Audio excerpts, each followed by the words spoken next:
தகப்பனே, நாங்கள் நன்றியோடு துதிக்கிறோம், ஸ்தோத்திரிக்கிறோம் தகப்பனே. இந்த வேளையிலும் கூட உம்முடைய வார்த்தை, உம்முடைய வாக்குத்தத்தம் எங்களுக்குள்ளாய் கர்த்தாவே கிரியை செய்வதற்காக நன்றி செலுத்துகிறோம் ஆண்டவரே. இந்த நாளில் கூட விசேஷமாய் மே தினத்திலே ஆண்டவரே கர்த்தாவே ஆண்டவரே உழைப்பின் பிரயாசத்தை நீங்க ஆசீர்வதிக்கிற தேவன். அதற்கேற்ற வாக்குத்தத்தத்தை நீங்கள் கொடுத்து அதன் பலனை காணும்படி என்னை செய்யப்படுவதற்கு நன்றி. இயேசு கிறிஸ்துவின் நாமத்திலே ஜெபிக்கிறோம் என்ற ஜீவனுள்ள நல்ல பிதாவே, ஆமென், ஆமென். நாம் எடுத்து வாசிக்கலாம். சங்கீதம் 128:2. சங்கீதம் 128:2.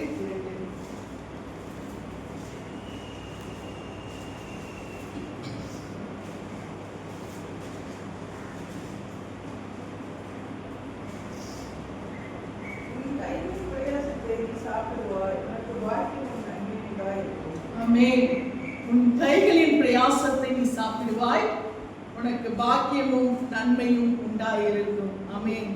இன்றைய நாளிலே, இந்த மே தினத்திலே கர்த்தர் சொல்லுகிற வார்த்தை, உன் கைகளின் பிரயாசத்தை நீ சாப்பிடுவாய், உனக்கு பாக்கியமும் நன்மையும் உண்டாயிருக்கும். ஆமென்.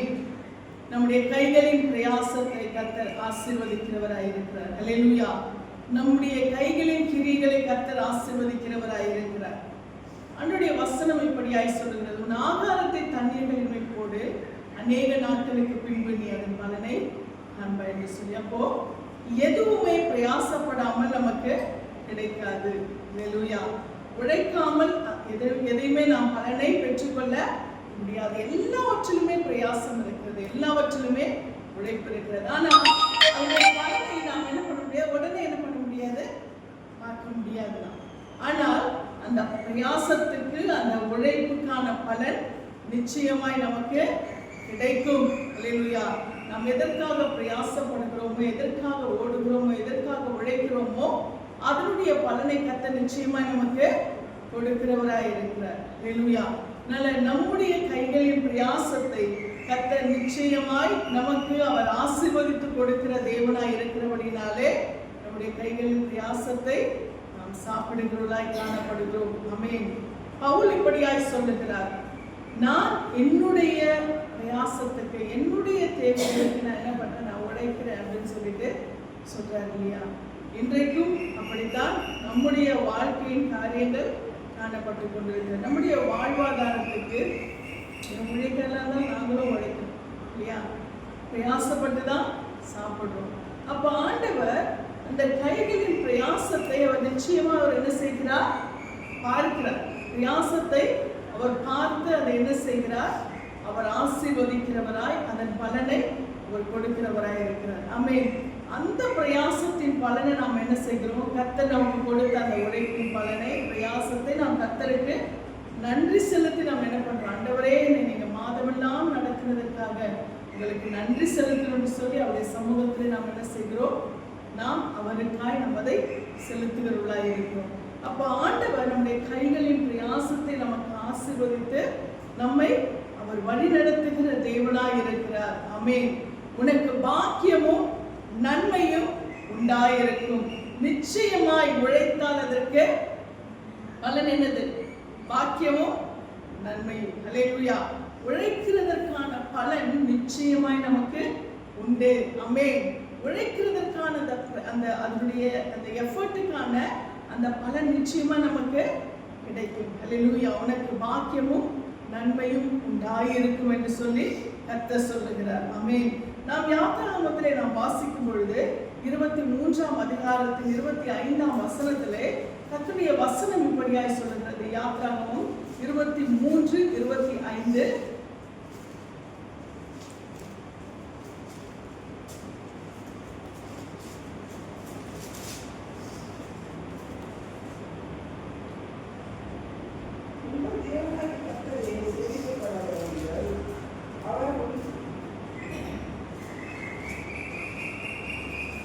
அவர்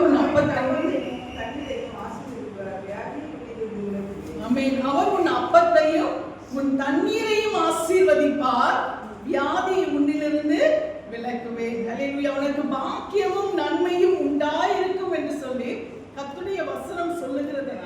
சொல்லுகிறது என்றால் அது என்னவா?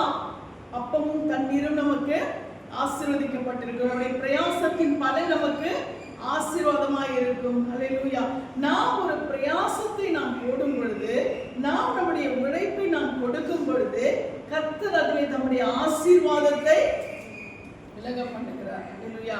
நாம் நீதிமொழிகளை பார்க்கும் பொழுது இந்த சோம்பலாய் இருக்கக்கூடிய அநேக காரியங்களை குறித்து கர்த்தர் என்ன பண்றாரு? அவர் வெளிப்படுத்துகிறவராய் இருக்கிறார். அப்போ அவர்கள் என்ன தன்னுடைய பலனை என்ன பண்ண முடியாதான், அவங்க பார்க்க முடியாது என்று சொல்லி ஆண்டவருடைய வார்த்தை சொல்லுகிறது. அப்போ ஆண்டவருடைய வார்த்தை யாருக்கு ஆசீர்வாதத்தை கொடுக்கிறது? உழைக்கிறவர்களுக்கு. ஆமென்.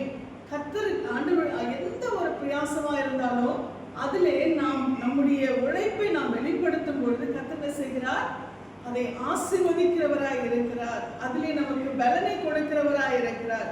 நமக்கு சில வேளைகளில் நாம நம்முடைய சூழ்நிலை நிமித்தமா, பலவீனங்கள் நிமித்தமா இருந்தாலும் கர்த்தர் நமக்கு ஒவ்வொரு நாளும் என்ன பண்றாரு? பலனை கொடுத்துதான் நம்மை நடத்தி கொண்டிருக்கிறார் இல்லையா? அவருடைய பலன் இல்லாம நம்ம ஓட முடியாது, உழைக்க முடியாது, செயல்பட முடியாது. ஆண்டவர் நமக்கு அதற்கான பலனை அவர் என்ன செய்கிறார்?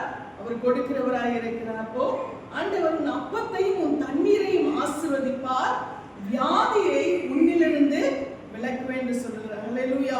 அப்ப நாம பிரயாசப்படும் பொழுது, நம்முடைய பலவீனம் என்று சொல்லி நாம் அமர்ந்திருக்கும் பொழுது, நம்ம அதே பலவீனத்துலதான் நம்ம என்ன செய்கிறோம்? உட்கார்ந்துருக்கோம். காலையில எழுந்துக்கும் போது எல்லாரும் அப்படியே நல்ல பலனோடு, நல்ல கை அப்படியே காலெல்லாம் அப்படியே எழுந்ததும் அப்படியே நல்ல பலனோடு கூடவா இருக்கு? இல்ல, எந்திரிக்கும் போது கைவலி, கால்வலி, இடுப்புவலி, முட்டிவலி எல்லாவற்றும் எல்லா பலவீனத்தோடு தான் என்ன பண்ணுவோம்? எழுந்திருக்கும். ஆனால் எழுந்த பிறகு கர்த்தர் செய்கிறார், நம்மை பலப்படுத்துகிறார். ஒவ்வொரு நாளும் அவர் பலன் நம்ம என்ன செய்து கொண்டிருக்கிறது? தாங்கி கொண்டிருக்கிறது இல்லையா? அந்த பலவீனத்தையே நாம் காண்பித்து அப்படியே நாம் அமர்ந்திருப்போமானால் நாம் என்ன செய்ய முடியாது? கர்த்தர் கொடுக்கிற நன்மைகளை நாம் பெற்றுக்கொள்ள முடியாது. அந்த நாளுக்குரிய அந்த செயல்பாடுகள் நடக்குமா? இருக்காது. அந்த நாளுக்குரிய அந்த வேலை நடக்காது. அந்த நாளுக்குரிய அந்த காரியங்கள் அப்படியே முடங்கி போய்விடும். ஆனா நம்ம என்ன செய்யறோம்? ஆண்டவரே, என் பலவீனத்திலே உங்களுடைய பலம்தான் என்ன பண்ணணும்? பூர்ணமா விலகணும். நீங்க சொல்லியிருக்கீங்களா சொல்லி என்ன பண்றோம்? நம்ம அவருடைய கரத்துல உங்களுக்கு சொல்ற வியாதியை உன்னிலிருந்து விலக்குவேன், நான் அதற்கான பலனை உனக்கு கொடுத்து நான் என்ன பண்ணுவேன்? உன்னை நான் நடத்துவேன், உன்னை நான் பலப்படுத்துவேன், உன்னை நான் வழிநடத்துவேன் என்று சொல்லி கர்த்தர் நம்மை நடத்துகிறார். நம்முடைய கைகளின் பிரயாசத்தை அவர் ஆசீர்வதிக்கிறார். நம்முடைய அப்பத்தையும் நம்முடைய தண்ணீரையும் அவர் ஆசீர்வதிக்கிறார். ஹல்லேலூயா. நாம் பிரயாசப்படுகிற அந்த உழைப்புக்கான பலனை கர்த்தர் நமக்கு கொடுக்கிறார். இந்த மே தினத்திலே, இந்த உழைப்பாளர்கள் தினத்திலே கர்த்தர் நம்முடைய உழைப்பின் பலனை, நம்முடைய பிரயாசத்தின் பலனை கர்த்தர் நமக்கு வர்த்திக்க பண்ணி நம்மை நிச்சயமாய் அவர் ஆசீர்வதிப்பார். ஹல்லேலூயா. நம்முடைய எந்த பிரயாசத்தின் பலனும் வீணாய் போகாது. ஹல்லேலூயா. அது வேலையா இருக்கலாம், ஊழியமா இருக்கலாம், குடும்பமா இருக்கலாம், இல்லை எந்த ஒரு காரியத்துக்காக நாம் செய்கிற முயற்சிகளா இருக்கலாம். எதுவா இருந்தாலும் கர்த்தர் நிச்சயமாய் நம்முடைய எஃபர்ட் அவர் ஆசீர்வதிக்கிறார். ஹல்லேலூயா. நம்முடைய பிரயாசத்தின் பலனை கர்த்தர் நிச்சயமாய் நமக்கு கொடுப்பார். ஆமென். எனக்கு இது வாய்க்கல, எனக்கு இது நடக்கல என்று சொல்லி நாம் முடங்கி போவோம். ஆனால் கர்த்தர் நமக்கு என்ன செய்ய முடியாது? உதவி செய்ய முடியாது. நாம் ஒரு ஸ்டெப் எடுத்து வைக்கும் பொழுது கர்த்தர் அடுத்த ஸ்டெப்புக்கான காரியங்கள் எல்லாம் அவர் என்ன பண்ணுவார்? நமக்கு நடத்த வல்லவராயிருக்கிறார். மோசேயிட்ட சொல்லும்போது உன் கோலை நீட்டு அப்படின்னு தான் சொல்றாரு. ஹல்லேலூயா. நான் ஆண்டவர் முதல்ல நீ செய்ய வேண்டியதை செய் மோசேன்றார். உன் கோலை நீட்டு, நான் கடலை பிரிக்கிறேன். ஆமென். அப்போ அவர் ஆண்டவர் நமக்கு அதற்கான காரியத்தை, அதற்கான முயற்சிகளை, நமக்கு அதற்கான உழைப்புகளை அவர் செயல்படுத்த சொல்லுகிறார். அதற்கான பலனை கர்த்தர் நிச்சயமாய் நமக்கு என்ன செய்வார்? கொடுப்பார். ஹல்லேலூயா. அதுல எந்த சந்தேகமும் இல்லை. ஹல்லேலூயா. கர்த்தர் அப்பத்தையும் உன் தண்ணீரையும் ஆசீர்வதிப்பேன் என்று சொல்லும் பொழுது நாம் லேவியர் ஆகமத்திலே நாம் வாசிக்கிறோம். 26ஆம் அதிகாரத்திலே அதுல ஆண்டவர் கொடுக்கிற அந்த ஆசீர்வாதங்கள் 3ஆம் வசனத்துல 12ஆம் வசனம் வரைக்கும் நாம் வாசிச்சோம்னா அவ்வளவு ஆசீர்வாதங்களை கர்த்தர் அவர் கொடுக்கிறவராயிருக்கிறார். ஹல்லேலூயா. உன் அப்பத்தையும் உன் தண்ணீரையும் ஆசீர்வதிப்பேன் என்று சொன்னால் நிச்சயமாய் கர்த்தர் நம்மை என்ன செய்கிறார்? அந்த ஆசீர்வாதத்திலே தான் அவர் என்ன செய்வார்? நிச்சயமாய் அவர் நடத்த வல்லவராய் இருக்கிறார். அந்த ஆசீர்வாதத்தின் நிறைவை கர்த்தர் நிச்சயமாய் நமக்கு கொடுத்து அவர் நடத்த வல்லவராய் இருக்கிறார். அதுல எந்த சந்தேகமும் இல்லை. அந்த குறைவு, அந்த நன்மைகளின் பலனை நாம் காண்போம். எந்த குறைவையும் நாம் காணாதபடி கர்த்தர் நிச்சயமாய் நம்மை நடத்த வல்லவராய் இருக்கிறார். ஹல்லேலூயா. ஆண்டவர் நம்ம எல்லா விதத்திலும் அவர் வர்த்திக்க பண்ணுகிறவர், பலுகவும் பெருகவும் பண்ணுகிறவர். அதனால இங்கே இந்த வசனத்திலே நாம் வாசிக்கும் பொழுது, நீங்கள் என் கட்டளைகளின்படி நடந்து என் கற்பனைகளை கைக்கொண்டு அவைகளின்படி செய்தால் நான் ஏற்ற காலத்தில் உங்களுக்கு மழையை பெய்ய பண்ணுவேன். பூமி தன் பலனையும் வெளியில் உள்ள மரங்கள் தங்கள் கனியையும் கொடுக்கும் என்று சொல்லி கர்த்தர் சொல்லுகிறார். அது மட்டும் இல்ல, ஒவ்வொரு காரியங்களிலும் ஒவ்வொரு பிரயாசத்திலும் கர்த்தர் செய்வாரா, நமக்கு அதற்கான பலனை கொடுத்து நம்மை ஆசீர்வதிப்பேன் என்று சொல்லி கர்த்தர் சொல்லுகிறார். அது மட்டும் இல்ல, விதைக்கிறதுக்கு அந்த விதையை கர்த்தர் கொடுப்பார், அந்த விதைக்கான பலனையும் கர்த்தர் கொடுப்பார்.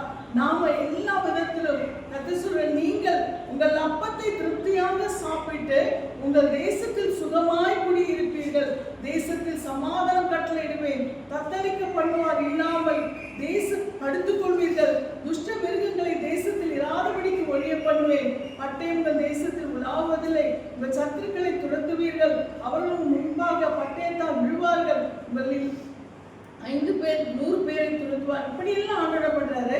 இது இஸ்ரவேல் ஜனங்களுக்கு மாத்திரமல்ல, தம்முடைய பிள்ளைகளாகிய நமக்கும் ஆண்டவருடைய ஆசீர்வாதத்தை அவர் கொடுக்கிறவராய் இருக்கிறார். அது மட்டும் இல்ல, 9ஆம் வசனத்தை நாம் வாசிக்கும் பொழுது, நான் உங்கள் மேல் கண்ணோக்கமாயிருந்து உங்களை பலுகவும் பெருகவும் பண்ணி உங்களோட என் உடன்படிக்கையை திடப்படுத்துவேன்.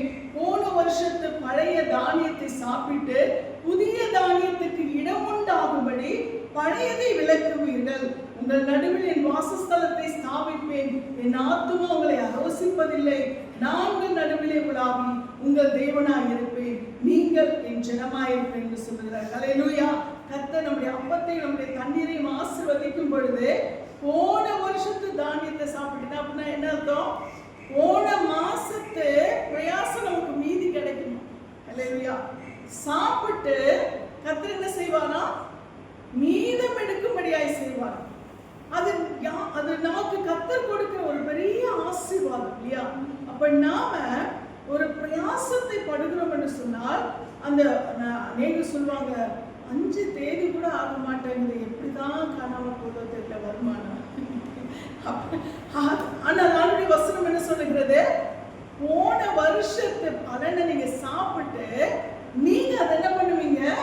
மீதம் எடுத்து வைப்பீர்கள். புதிய தானியத்துக்கு இடம் உண்டாகும்படி பழையதை என்ன பண்ணுவீங்க? நீங்க விளக்குவீங்க. புதுசா ஒரு ஆசீர்வாதம். அப்போ ஏற்கனவே இந்த ஆசீர்வாதமும் மீதமா இருக்குமா? புதிய ஆசீர்வாதத்துக்கும் அதற்கான இடத்தையும் கத்தணும், அதுக்கான ஆயத்தத்தையும் நீங்க என்ன பண்ணுவீங்க? உண்டாக்குவீங்க. அப்போ நாம கர்த்தருடைய சமூகத்திலே நாம் ஒரு காரியத்தை, ஒரு ஆசீர்வாதத்தை நாம் பெற்றுக்கொள்ள, பிரயாசத்தை நாம் பெற்றுக்கொள்ளும் பொழுது அதன் மீது கரத்தை வைத்து நாம் ஜெபிக்க வேண்டும். நம்முடைய வருமானத்தின் மீது நாம் கரத்தை வைத்து ஜெபிக்கணும். ஆண்டவரே, நீங்க கொடுத்த ஆசீர்வாதம் ஆண்டவரே, அதுல நாம முதலாவது, ஆண்டவரே எனக்கு உழைக்கவும் பிழைக்கவும் வாழவும் எனக்கு பலன் கொடுத்த என் தெய்வத்துக்கு என் முதல் பலனை நான் எடுத்து வைக்கிறேன் என்று சொல்லி நாம் முதலாவது அந்த பிரயாசத்தை நாம் கர்த்தருடைய சமூகத்துக்கு எடுத்து வைத்து விட்டு நாம் அதை செபித்து நாம் அதை முதல்ல என்ன பண்ண சொல்லலாம்? இந்த உனக்கு கொடுக்கணும், அவனுக்கு கொடுக்கணும், பாக்காவுக்கு கொடுக்கணும், மளிகை கடை கொடுக்கணும், கடைக்கு, இதெல்லாம் செகண்டரி. நம்ம அதை முதல்ல அதுக்கு நம்ம முதல்ல ஃபர்ஸ்ட் ப்ரையாரிட்டி கொடுக்கும்போது என்ன ஆகுனா, நமக்கு அதுதான் போயிட்டே இருக்கு.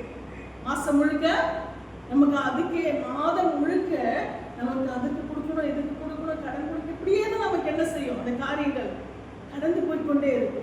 ஆனால் நான் முதலாவது அந்த பிரயாசத்தை, எனக்கு என் ஆண்டவர் உழைக்க கொடுத்த இந்த பிரயாசம், இந்த உழைப்பாளர்கள் தினத்துல இந்த ஆசீர்வாதத்தை கர்த்தர் நமக்கு முன்பாக வைக்கிறார்.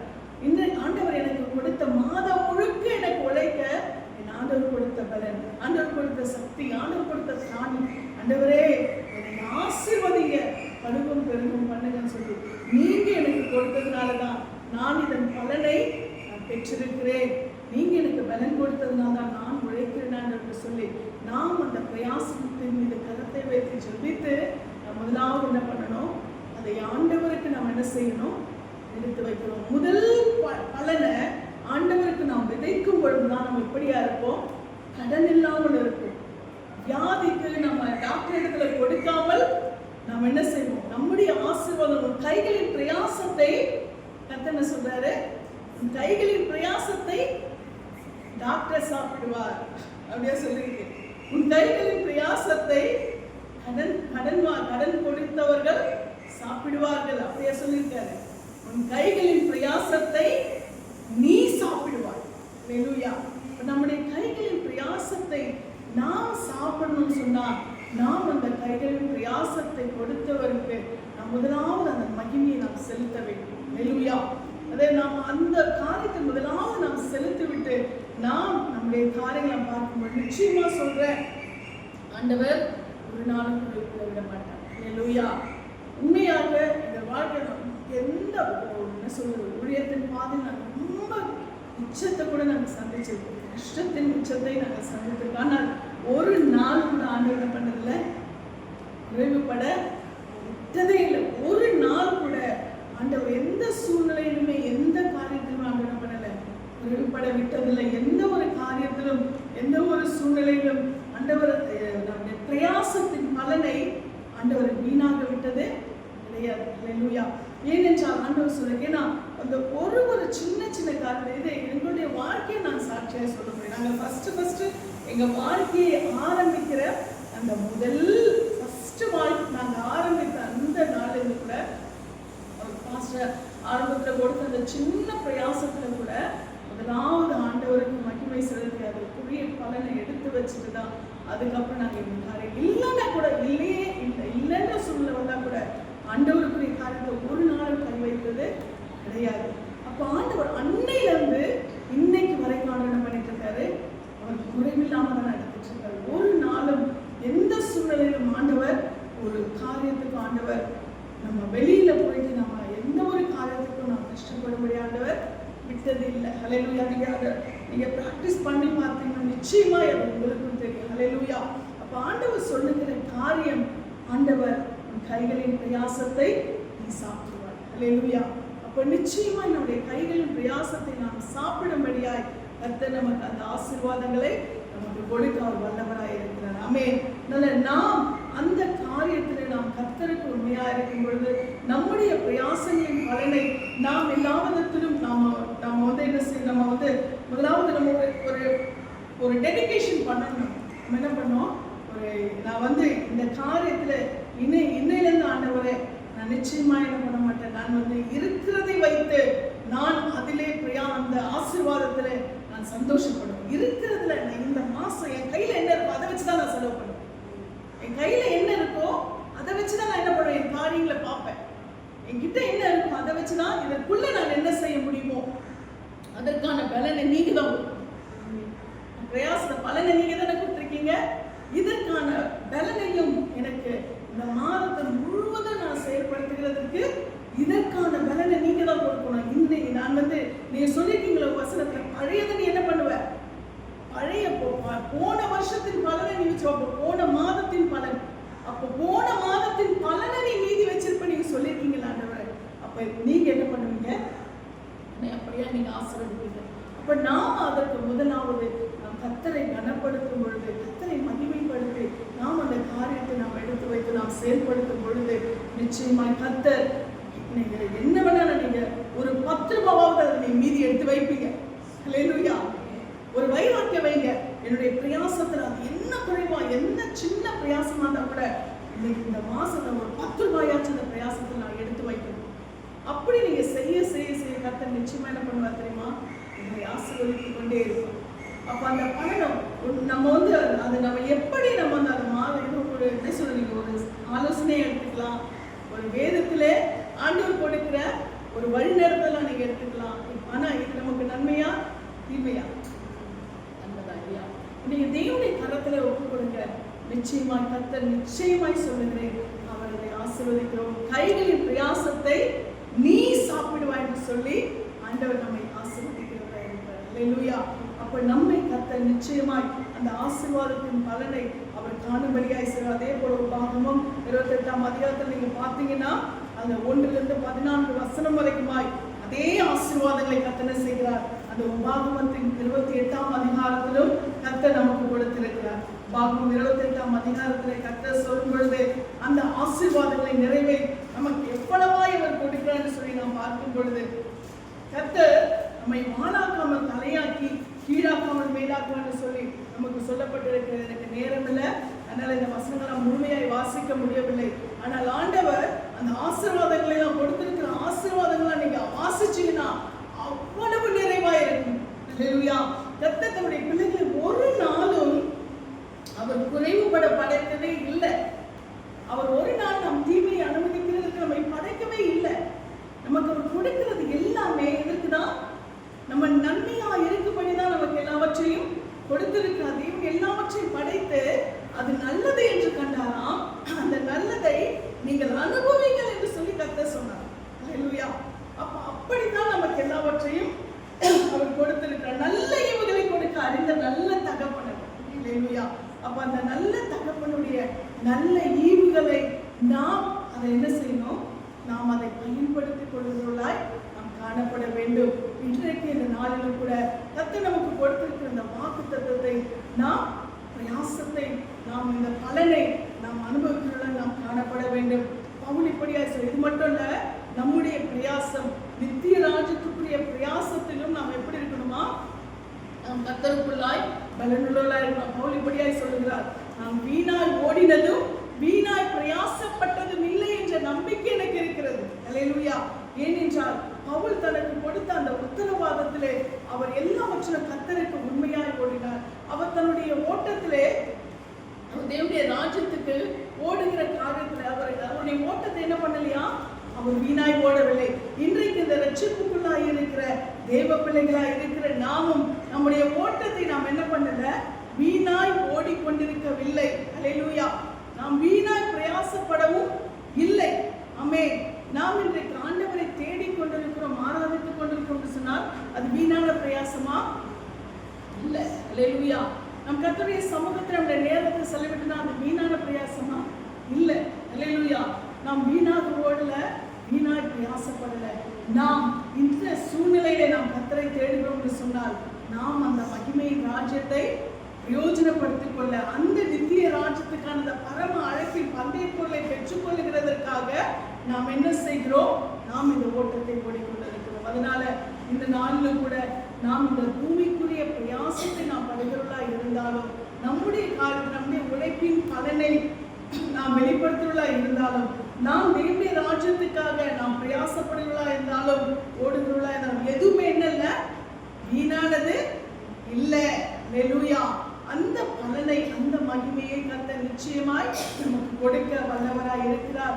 இந்த நாளிலும் கூட கர்த்தர் சொன்ன இந்த வார்த்தையின்படியாய் உன் கைகளின் பிரயாசத்தை நீ சாப்பிடுவாய், உனக்கு பாக்கியமும் நன்மையும் உண்டாயிருக்கும். அல்லேலூயா. இந்த நாளில நாம் ஒரு தீர்மானம் எடுப்போம். ஆண்டவரே, நான் உழைக்கிறேன், நான் பிரயாசப்படுகிறேன், எல்லாமே உங்க கிருபைதான் ஆண்டவரே, எல்லாமே உங்க நடக்குதல்தான் ஆண்டவரே. என்னுடைய இந்த பிரயாசத்தின் பலன் ஒரு நாளும் இது வீணாகாத ஆண்டவரே. கிறிஸ்துவுக்குள்ளே என்னுடைய எந்த பிரயாசமும் வீணாய் போகாது. ஆமென். அது நம்முடைய வாழ்க்கையின் காரியமா இருந்தாலும் சரி, அது ஊழியத்தின் காரியமா இருந்தாலும் சரி, ஆண்டவர் எந்த ஒரு பிரயாசத்தின் பலனையும் அவர் வீணாக விடமாட்டார். அல்லேலூயா. ஒருவேளை இந்த பூமியிலே இந்த ஓட்டத்துல இது அந்த அளவுக்கு நமக்கு மனிதர்கள் காணக்கூடிய பெரிய அளவு ஒரு பிரயாசமா இல்லையன்னு கூட இருக்கலாம். ஆனால் அந்த பலன் யாருடைய சமூகத்துல இருக்கிறது? கர்த்தருடைய சமூகத்துல இருக்கிறது. அல்லேலூயா. கர்த்தருடைய சமூகத்தினுடைய பிரயாசத்தின் பலனை அவர் நிச்சயமாய் கனப்படுத்துகிறவராய் இருக்கிறார். அல்லேலூயா. இந்த பிரயாசத்தின் பலனை நிச்சயமாய் அவர் கொடுக்கிறவராய் இருக்கிறார். ஆமென். இந்த வேளையிலும் கூட கர்த்தர் கொடுத்த இந்த வார்த்தையின்படியாய் நாம் சொல்வோமாம், கைகளின் பிரயாசத்தை நீ சாப்பிடுவாய் என்று சொல்லிருக்கீங்க ஆண்டவரே, உனக்கு பாக்கியமும் நன்மையும் உண்டாயிருக்கும் என்று சொல்லிருக்கீங்க ஆண்டவரே. இந்த மே தினத்திலே ஆண்டவரே, என்னுடைய உழைப்பின் பலன், என்னுடைய பிரயாசம், எதற்காக நான் ஓடுகிறேனோ, எதற்காக நான் எடுக்கிற முயற்சி எடுக்கிறேனோ, எல்லாவற்றிலும் நிச்சயமா எனக்கு பலனை கொடுப்பீங்க. அது படிப்பா இருந்தாலும் சரி, வேலையா இருந்தாலும் சரி, குடும்பத்தின் காரியமா இருந்தாலும் சரி, ஊழியமா இருந்தாலும் சரி, எல்லாவற்றிலும் கர்த்தர் நிச்சயமாய் அதற்கான பலனை நமக்கு கொடுப்பார்.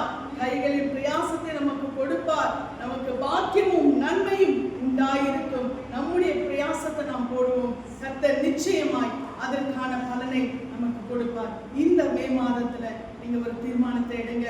ஆண்டவரே, என் கைகளின் பிரயாசத்தை நிச்சயமாய் ஆசீர்வதிக்க போகிறதற்காக உமக்கு நான் நன்றி செலுத்துகிறேன். எனக்கு நீங்க உழைக்கிறதுக்கு பலனையும் திராணியையும் கிருபையும் கொடுத்ததற்காக உமக்கு நான் நன்றி செலுத்துறேன் என்று சொல்லி இந்த மே தினத்திலே நாம் கர்த்தருக்கு நன்றிகளை செலுத்துவோமா?